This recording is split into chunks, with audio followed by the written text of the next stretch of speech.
Now, standing here by the end of the jetty reminds me of a call we had one time back in the mid-70s. It was a 90-some foot fishing vessel, the Red Baron, and we got a call that it was coming up from the south.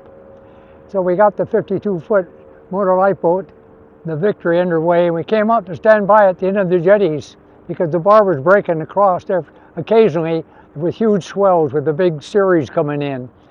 Well, old Buster McNabb was the skipper of the boat, and he had really no fear at that time of what the ocean could do because he had a almost 100-foot vessel and he had crossed the bar thousands of times. So he made a run at it and didn't do any timing of the surf or timing of the swells or anything.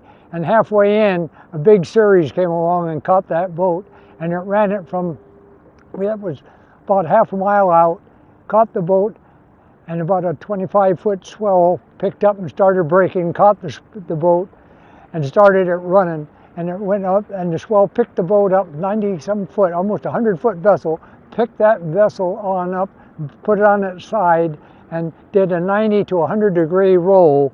And I thought it was just lost in a big towering of spray and breakers and foam.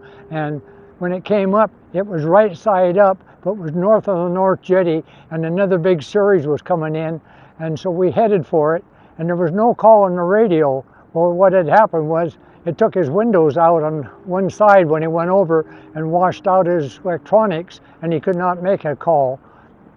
And when we got up close to him, I kind of waved to him to go to sea, and the wave had turned him around, and he took another breaker broadside, and that did some more damage to him.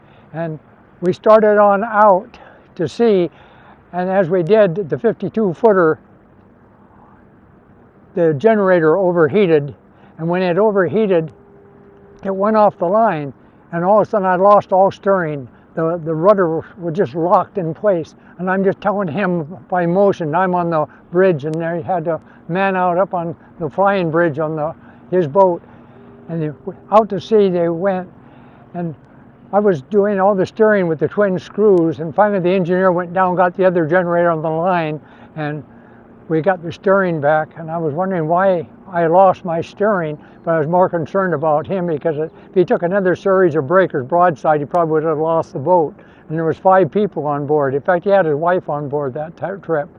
And anyway, we got out to sea to where we could go up alongside and talk to him, and he said, yeah, he took the windows out on the starboard. As he came in, it was the starboard side, and he took the windows out on the starboard side and washed out his electronics, so he had no way of navigating or radio. And I said, well, you're going to be out here then until it gets dark. We don't want to cross until dark, so we'll have to wait until morning. So we had no communication, so we would just come up alongside him once in a while and say, everything all right, and that. And I said, if anything goes wrong, fire some flares, and we can come up and start taking you in tow if your engines go bad.